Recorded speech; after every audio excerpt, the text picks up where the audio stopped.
फिर से एक बार ग्रामर और व्याकरण पढ़ने के लिए तैयार। आज पढ़ना है संज्ञा के विकार का तीसरा रूप यानी कारक। इंग्लिश में आप इसे केसेस के नाम से जानते हैं। कारक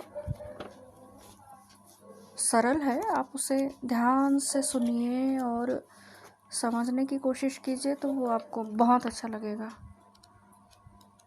ऐसा मुझे लगता है। बट समझना तो आपको है ना। तो शुरू करते हैं। कारक नया टॉपिक।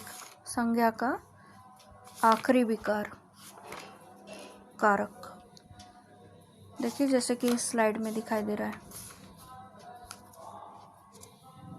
कारक परिभाषा: संज्ञा या सर्वनाम के जिस रूप से उसका संबंध क्रिया के साथ पता चले, क्रिया के साथ ज्ञात हो, कारक कहलाता है। जैसे गीता ने दूध पिया। इस वाक्य में गीता क्रिया का करता है और दूध उसका कर्म है। गीता ने दूध पिया। गीता क्या है? करता है, टीचर, सब्जेक्ट है ना। फिर दूध क्या है? दूध कर्म है। क्या कर रही है गीता? दूध पी रही है ना। दूध क्या है? कर्म।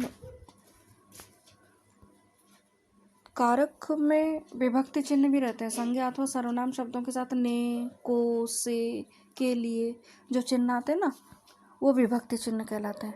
जैसे कर्ता, ने, कर्म, को, करण, से, संप्रदान, के लिए, अपादान, से, संबंध, काके की, अधिकरण, में, पर, संबोधन, हे, अरे, अरि। हिंदी में 8 कारक होते हैं। उन्हें विभक्ति चिन्हों सहित हम देख सकते हैं। जैसे अभी थोड़ी देर पहले ही मैंने बताया था, देखिए स्लाइड में। कर्ता ने, कर्म को, करण से, के साथ, के द्वारा, संप्रदान के साथ, के लिए, को, मतलब के लिए और को, अपादान के साथ, से, संबंध के साथ, काके की, अधिकरण के साथ, में और पर, संबोधन के साथ, हे, अरे, अरि, ओ। तो इस तरह से अगली स्लाइड में हम देखेंगे भेद। कारक के कितने भेद होते हैं? 8 भेद होते हैं। कर्ता, कर्म, करण, संप्रदान, अपादान, संबंध, अधिकरण और संबोधन। और हर एक के साथ विभक्ति चिन्ह जुड़े हुए रहते हैं। जैसे देखिए, कर्ता के साथ ने, कर्म के साथ को, करण के साथ से अथवा के द्वारा, संप्रदान के साथ को या फिर के लिए, अपादान के साथ भी से, मतलब अलग करना। अपादान और करण में दोनों में से विभक्ति चिन्ह है बच्चों, लेकिन करण कारक में से विभक्ति चिन्ह का मतलब है माध्यम और जरिए का प्रयोग करना। जैसे बच्चे ने गिलास से दूध पिया, मैंने लकड़ी को कुल्हाड़ी से काटा। अपादान में से विभक्ति चिन्ह का मतलब एक संज्ञा का दूसरी संज्ञा से अलग होना है, जैसे पेड़ से पत्तों का गिरना, है ना। तो इस तरह से अपादान कारक में और करण कारक में दोनों में से विभक्ति चिन्ह का अलग अलग मतलब मायना है। जैसे नेहा पेंसिल से चित्र बनाती है, पिताजी कार से दिल्ली गए, करण कारक। बच्चे गेंद से खेल रहे हैं, करण कारक। लेकिन नेहा के हाथ से पेंसिल गिर गई, अपादान कारक। पिताजी से ट्रेन छूट गई, बच्चों से गेंद खो गई, अपादान कारक। ठीक है, तो ये थे कारक के प्रकार अभी तक जो आप पढ़ रहे थे। अब हम पढ़ेंगे इन प्रकारों की परिभाषा। सबसे पहले कर्ता कारक। जिस रूप से क्रिया यानी कि कार्य के करने वाले का बोध होता है वो कर्ता कारक है, मतलब सब्जेक्ट है वो। इसमें ने विभक्ति चिन्ह आता है, जैसे राम ने, मोहन ने, बालक ने, इस तरह से। दूसरा है कर्म कारक।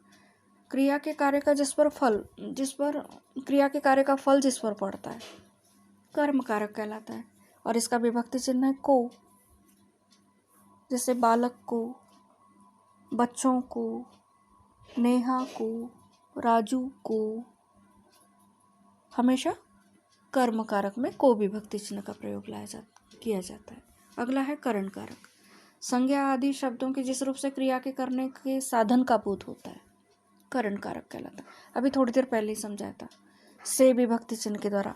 या फिर मैं साइकिल द्वारा घर जाता हूँ, के द्वारा करण कारक है ना। मैं गेंद से खेलता हूँ से करण कारक। मेरे हाथ से पेंसिल टूट गई, अर्थ बदल गया बच्चों यहाँ पर से विभक्ति चिन्ह का, वो अपादान कारक हुआ। फिलहाल हम पढ़ रहे हैं यहाँ पर करण कारक, जहाँ पर माध्यम का प्रयोग किया जाता है। फिर है अगली स्लाइड में देखिए संप्रदान कारक, फोर्थ। संप्रदान का अर्थ है देना, अर्थात कर्ता जिसके लिए कुछ करता है। पिताजी मेरे लिए फल लाते हैं, मेरे लिए यहाँ संप्रदान कारक है ना। जैसे बच्चों के लिए थोड़ा समय निकालो, के लिए, बच्चों को पढ़ाओ, बच्चों को, संप्रदान कारक। तो संप्रदान कारक में भी दो विभक्ति चिन्ह प्रयोग किए जाते हैं, कभी कभी के लिए और कभी कभी को। अगला है अपादान कारक, संज्ञा के जिस रूप से एक वस्तु का दूसरी वस्तु से अलग होना पता चले, एक संज्ञा का दूसरी संज्ञा से अलग होने के बारे में पता चले, तो वो अपादान कारक है। यहाँ भी सही विभक्ति चिन्ह का प्रयोग किया जाता है। जैसे बच्चे से मैंने पेंसिल छीन ली, बच्चे से मैंने खिलौना छीन लिया, अपादान कारक है ना। तो इस तरह से अपादान कारक में क्या होता है, जिससे कोई वस्तु अलग होती है, अपादान कारक। बच्चा छत से गिर पड़ा, अपादान कारक। बंदर पेड़ से नीचे उतरा, अपादान कारक। लेकिन यही से विभक्ति चिन्ह अगर करण कारक में लगाएंगे तो नौकर चाकू से फल काटता है, करण कारक। लेकिन बच्चे का छत से गिर जाना, अपादान कारक। फिर अगला है संबंध कारक, शब्द के जिस रूप से किसी एक वस्तु का दूसरी वस्तु से संबंध प्रकट हो, संबंध कारक कहलाता है। इसमें काके की, रारेरी, ये विभक्ति चिन्ह प्रयोग में लाए जाते हैं बच्चों। अब इसके लिए उदाहरण क्या है, तो जैसे तानिया मेरी बहन है, यहाँ पर क्या लग गया बच्चों, मेरी। किसकी बहन है, मेरी, मेरी संबंध कारक है। गीता हिंदुओं का पवित्र ग्रंथ है, हिंदुओं का संबंध जुड़ रहा है ना, तो संबंध कारक हो गया, हिंदुओं का संबंध कारक है। इस तरह से और भी बहुत सारे उदाहरण देकर हम संबंध कारक को समझ सकते हैं। अधिकरण कारक, शब्द के जिस रूप से क्रिया के आधार का बोध हो, अधिकरण कारक होता है। जैसे मैं छत पर खेल रहा था, स्कूल में 5 बच्चे दिखाई दिए, तो अधिकरण कारक होगा। जैसे संज्ञा या सर्वनाम के जिस रूप से क्रिया के होने या समय के स्थान का पता चले, वो अधिकरण कारक है। जैसे बिल्ली मेज पर बैठी है, चूहा संदूक में चला गया। चूहा संदूक में चला गया सुनकर आपको हंसी भी आ रही होगी, लेकिन ऐसा ही है, ठीक है। तो में और पर विभक्ति चिन्ह अधिकरण कारक में प्रयोग में लाए जाते हैं। अगला और अंतिम कारक का प्रकार संबोधन कारक, जिससे किसी को बुलाना अथवा सचेत करने का भाव प्रकट हो, वहाँ पर संबोधन लगाया जाता है।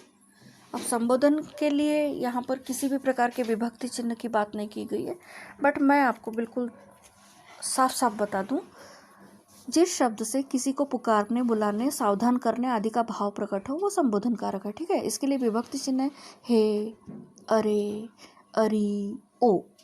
यहाँ पर विभक्ति चिन्ह दिए नहीं गए स्लाइड में, लेकिन मैं बता रही हूँ। जैसे अरे राजू, हे ईश्वर, हे भगवान, अरे लड़कियों, ओ लड़के।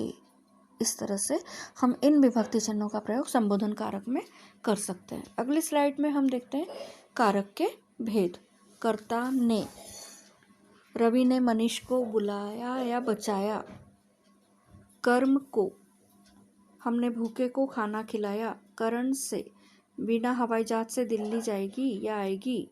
संप्रदान में के लिए, पारुल सबके लिए खाना लाई। अपादान में भी से आ रहा है, छत से गिरा, वो छत से गिरा। संबंध में काके की रारेरी, रीना का भाई बड़ा है, का भाई। अधिकरण में और पर, अधिक ऊंचाई पर मत जाओ, छत पर मत खेलो, छत पर मत दौड़ो। संबोधन में है अरे, हाय, अरे सुनो इधर आओ, हाय राम क्या हो गया। हे भगवान, इतनी बड़ी बात। इस तरह से बच्चों ये थे कारक, और कारक की परिभाषा और कारकों के प्रकार बताए गए, कुछ उदाहरण समझाए गए, और इस तरह से कारक वाला संज्ञा के विकार का नंबर 3 टॉपिक यहीं समाप्त होता है। धन्यवाद। Thank you.